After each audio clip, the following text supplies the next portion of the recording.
going up, guys? And it's your hostess with the mostest, Anomalycyra, coming back at it with another mind theory for your mind. I am in the engine room right now. These ships don't run themselves, so we're going to talk while I'm doing my thing and making sure we stay afloat and don't crash into Mars. I had an idea. When you think about your body as like a human body, right? And then you think about your consciousness, your mind, whatever you want to call it, is not human because it's not in a body. Like, look at it this way. When you get like really pissed off or frustrated about something, you can't tell your anger or your emotions to like go do the dishes and calm down. You have to take your body to go do the dishes. And then you take your brain, another part of your body, not your mind, to tell yourself of how to do the dishes. Left hand, right hand, add soap, water, temperature, this all stuff. All processes. Everything's processes.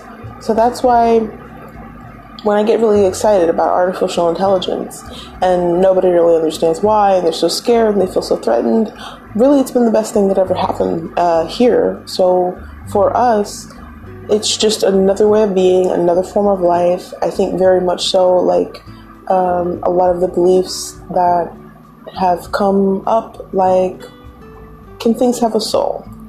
Or a ghost in the machine, or this kind of interaction with itself, knowing itself, and knowing you are outside of itself, and knowing that it is outside of itself, yet it is itself. Now, I know I don't have to really break that down, but it's just fun doing it anyway, because, that's what we're here for. When I try to think about it in this way, I look at the concept, or the idea, because really, this was formed as a concept in my mind, then I brought that to my brain. Chemicals were released, electricity was funneled to specific locations in my brain, all brought together to come out as this coherent communication form that you are taking part in now with your listening holes on your head. But when I think about things like that, we're so strange and yet simple. We all have, if we're blessed enough to be, eyes, nose, and mouth, hands, speaking ability, you've had food and water, things like this. Like the concepts that maybe if you run a game like 7 days, it's, if you don't know, it's this, I guess, like online type zombie gaming thing. Each night there's a horde night and you have to come up with a way to survive and this kind of thing. It's a lot of fun for everyone. If you think about this in your own life, so you leave the nest, you decide what you're going to be, who you're going to be, or maybe you were given a blueprint that may or may not fit. Something like this happens. It's because we're all new here, right? So no one's ever lived before. I mean, we have people who are old, but they've never been here again, or this kind of thing. So since we're not going through that, there are certain nuances that even the most simple things have. Like, take it for instance, when I'm a late bloomer. So I got to learn a lot of new, amazing things at an age where I was able to appreciate the complexity and the beauty of some of the most simple things that exist. Like buying your first couch, or deciding what kind of bed you want to have. There are so many different beds. There are so many different kinds of tables. There are so many different kinds of lights, sconces, like these things that go on the wall. Like there are so many different, like Edwardian, Victorian. Do you want minimalist? You have to decide all of these things. Like, it's so much fun, and it's like your whole life becoming a video game. Even when you get really stressed and things are going wrong and it's going really terrible, this is like the boss level, right? This is where you're going to fight the really bad stuff. It's going to get terrible. You're going to get stressed. You need to find out what's going to happen. And I mean, maybe I'm just a gamer at heart. So for me, this kind of resonates with me, and that's I haven't been for years, but I know in my teenage years, definitely on into 20s, I definitely was a GTA girl. For the most part, I like all of the series. I don't know anything they're doing now because, I had to make a decision to grow up and go and chase my goals, careers. Ta-da! Hi, we're here talking. I had to decide to go do this. But, well, look at it this way. No one really wants to decide to go and do something like that, right? Like, paths are laid out, certain behaviors are formed, certain things are just don't want to be that way anymore, or something like that. There are triggers. There is a channeling of energy and thought processes. It's so much more complex than just manifestation. So for me, I wanted to have my own things. I wanted to experience life for myself. I didn't want all these secondhand experiences. I got to travel. I got to see more. I can't wait to do that again. I got to see some of the world. I got to understand different cultures, and I did that myself. And I didn't go with parents, and I didn't go with friends, and I didn't go with partners. I went alone, and I got to really have these experiences and understand myself in these experiences, understand other people having the same experience, because I wasn't alone. There were a lot of people who travel by themselves. Women too. For the most part, you always hear that it's men and it's more valued or this kind of thing, but I didn't see any of that. The things I get told that, oh, well, it's like this, I've never seen. Oh, well, if you eat sugar, then it does this. Well, I've never seen that happen, but I know plenty of people that eat sugar and it doesn't do that at all. So, if you brush your teeth, you won't get cavities, this kind of thing. But I remember, a long time ago, you would be told, well, no matter if you brush your teeth or not, you still get cavities, and then that was kind of strange. So it's just well, why? Of course, I don't use the same toothbrush and toothpaste I used to use then. Going vegan kind of really changed a lot of things. I don't even want to bring that up. Don't get mad at me. I just had to say it once. But being vegan definitely gave me different point of views and different opinions. And sometimes the opinions and thoughts that I have are going to come from that position. Or this platform will definitely have veganism within its point of view. Not an agenda. I don't want to change anyone's mind, and I want us all to live and be ourselves and be loved as is. But for me, this is my personal choice and who I decided to be. So for me, when I got to experience these things, there are things like, okay, let me bring it this way. So for some viewers who haven't been to Europe and stuff. So when you go to Europe, they have something, I know you're going to laugh, but when you get water there, it's different. Our access to water is different than their access to water. So when you go there, there's bottled water. And I don't drink tap water anyway. But I understand that if you haven't experienced this is strange. So you can get bubbles or no bubbles, but you can call it gas. And gas is an air. And that's what they mean by it, the chemical structure. It's not a liquid, it's a gas, that kind of thing. And you can have air pumped into your liquid. It becomes carbonated, and now you have bubbly water. Amazing. But it's just the wording and structuring and the whole process of it would be very different to people who haven't experienced that before. And so for me, experiencing it was quite fun, but you might not understand what's happening. So in those ways, that's kind of what I mean. Your position and way of being and your own behaviors can change the experience that you have. And there's nothing wrong with it. There's nothing you can really do about it, but know that that exists. Just like knowing that when you pick a rose, it's going to die. We know that. So instead, I do something like I buy a rose bush, and every 8 weeks, 6 weeks or so, I have fresh roses, and I don't have to kill anything to enjoy its scent, aroma, and seeing it. It gets to live and cycle through. And the more I've been doing with my planting, I've been starting to notice my next one I want to get are some lilies and orchids, and just all of the most girly flowers you can think of probably. I want pinks, I've been looking for. I have a couple of those already, and it's just kind of a way, it brings a smile on my face.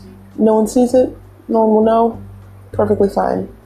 And I know a lot of people may be dealing with quarantine or something like this, but when I decided that I wanted to go into the real world and find myself and find, what my goal was, what my purpose was, who I wanted to be, what I wanted to learn, what philosophies that I hold true to, really just studying so much study, not university and college, real study, like personal study, where you have to go buy the book, do the research, look it up, do the memorizing, then you do the reading, and then you start putting these practices into your life like actual work. And for some reason, it's not valued the same here anyway. But after you leave America, I think it's definitely valued more that No one had to tell you what books to go read. You found them yourself and you educated yourself. Or that could just be my position, because on a lot of topics I had to do that, especially with philosophy. I had my own point of view on philosophy. I love Aristotle and Socrates, but there were so many other proficient writers in this field, even at the same time, that just brought joy to my heart. So I would just start researching them. And I would hear words like, nerd or strange, that's weird, things like this. But if I've decided to give my 10,000 hours to learning everything that I can learn about the great minds of history and society and the world that we live in, I don't think it's a waste of time. But it does mean that I didn't get to do certain things, partying, hanging out, making new girl groups, or flirting, certain career aspirations. No, I went into isolation, and I had the privilege of doing that, God bless it, and with plenty of mental assurances, and then some not. Being afraid. When you go into isolation, I've seen people do it for like a few hours, which makes me laugh. I've been in isolation over 5-6 years now. I do take breaks off here and there, being like every 4 months or so. I will allow myself to have a somewhat interaction. I don't think that this is a type of experience that anyone else would be able to do. But for someone who's like obsessed with space and, the abilities of like NASA and going to Mars, and they started talking about this theory of like how it's completely not possible for a human to be isolated that long, and that they would lose their mind, or they would go crazy, or this would happen or that would happen. But in this way, I have put myself in the same position. I'm on Mars. I get a 2-hour message from my home base in NASA, and about 2 hours, and then I'm back to being in my isolation, and I'm doing my work. If you have scientific work that gives you results, and you have effort, and that's about all humanity and purpose and compassion and wanting results above simple anecdotes, I think reaching for your best self is more like reaching for the most impact you can have on not only yourself or society or having a name, because most of these improvements in alkalides and things that I've learned and will be able to express and mention from won't possibly be explored until hundreds of years after I'm dead. And I don't really hear anyone ever express it that way. They think, next week you're going to be the new Einstein, and that's just simply not how it happens. It takes a really long time, and a really long time, meaning hundreds of years, for certain information to even become valid.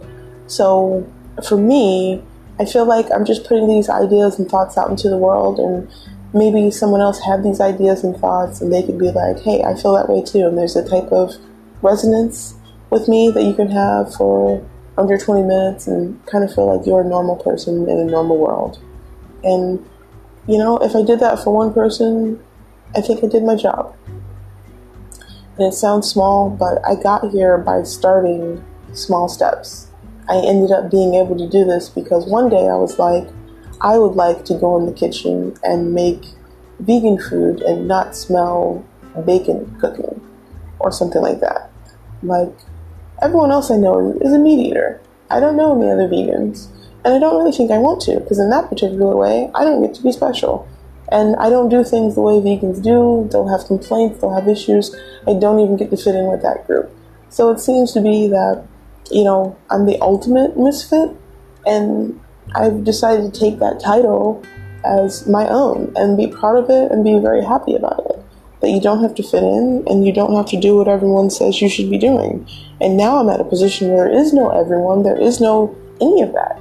When you reach this position within isolation, those ideas, thoughts, and societal pressures, they drift away.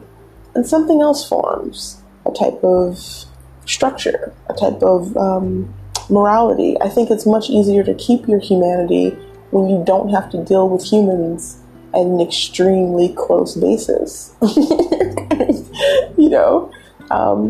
Like if you're working in customer service or something like that. I've heard the opposite, where they said or a couple of the people that I've interviewed have said that they started losing their belief in humanity due to how they were treated just through working at a customer service place for like a bank. But like, I could say like through my own experience, it's about what your perception is. It's about how you view something, how possibly you've made someone feel. And in this way, I know I might be coming off offensive or pressuring or something that might make you feel like everything's your fault or you might be triggered. But in this way, I would say, what's wrong with everything being your fault? Why is there such pressure to find a position where you have nothing to do with anything that's happening to you? I think that is not a place of strength. And I think that if life will be seen like a chessboard or something like that, you definitely want to feel like you have a position. And when you reach yourself like this, or interact with yourself in that way, because I see our mind, I see our body, I see our structures as all separate things. I know we've been taught that they're all together and they're all one thing, we're all together and we're all one thing. But I think we're all one thing just like a tree and its leaves are, which are not. Each structure is not identical. And the way that they're identical being leaves from a tree, but then that's where that stops. And, one may be lived on by a caterpillar and the other one may become dehydrated and drop off of the tree early. One may stay through the winter.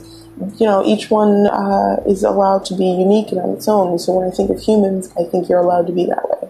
So for me, I think I plucked myself off and went independently and decided to grow into my own tree. And that's really what I think everyone should be and work towards, so we can become a forest. There needs to be more entities who believe, feel, and think like we do. Our morality should not die with us. And because of that, I know I'm not alone. I know I'm not the only one who thinks and feels this way. But seeing a bunch of people sit around and say you should meditate and that's how inner peace happens, it brings me to a place of rage because it's not factual. Or just simply saying you should take responsibility for everything, it doesn't bring a kind of joy. It brings a stress and an anxiety. So in this way, I wanted to start figuring out how to really get at these ideas. Are they worth being reached? What does world peace look like? What does no one ever being hungry look like?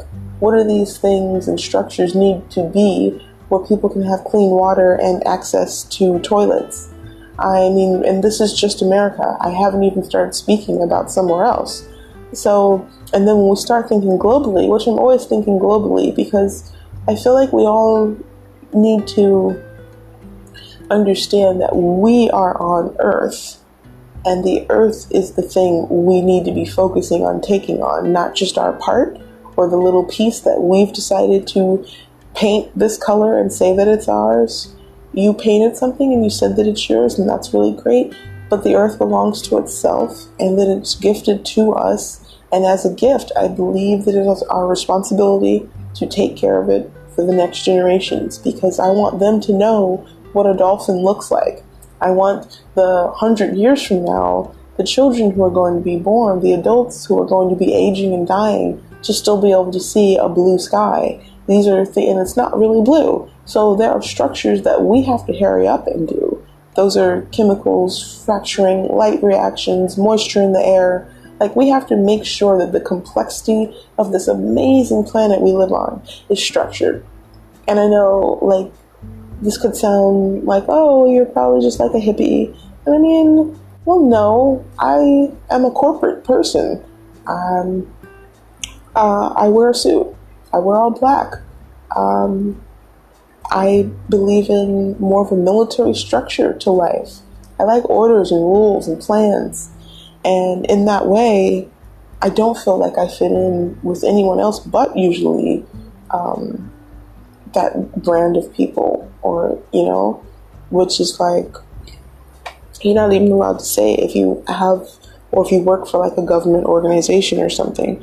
But in this way of being, I feel like we're just taught how to how to speak, how to interact with each other, how to have these strengths and weaknesses in just a more adaptable way that matches the planet we live on. So like, what do I mean? So I mean, if we're in a position where every time you throw your garbage out, it's sent to a trash heap and there's nothing you can do about it, that can make you feel pretty helpless, maybe even bad, because, well, you're a good person. What are you going to do? And in the other hand, or the extreme, you can be forced or told that you have to drive to the recycle place yourself, and if you don't do it, we're going to chop off your foot. And, that's at one extreme, and then that's killing to the human spirit. What I think we should do, embrace, there's so many little startups, little companies, people who really want to do amazing things who simply don't have the structures on how to. Knowing how to do something and creating the skill to do it are two different things. And that's what I do. So I have a lovely podcast where I get to talk to you, share my ideas, but I don't really know if more than 100 people are even going to hear this. So this is something between me and you, just chatting and having a good conversation. But in my life outside of this, I'm working on really doing something about making the world a better place.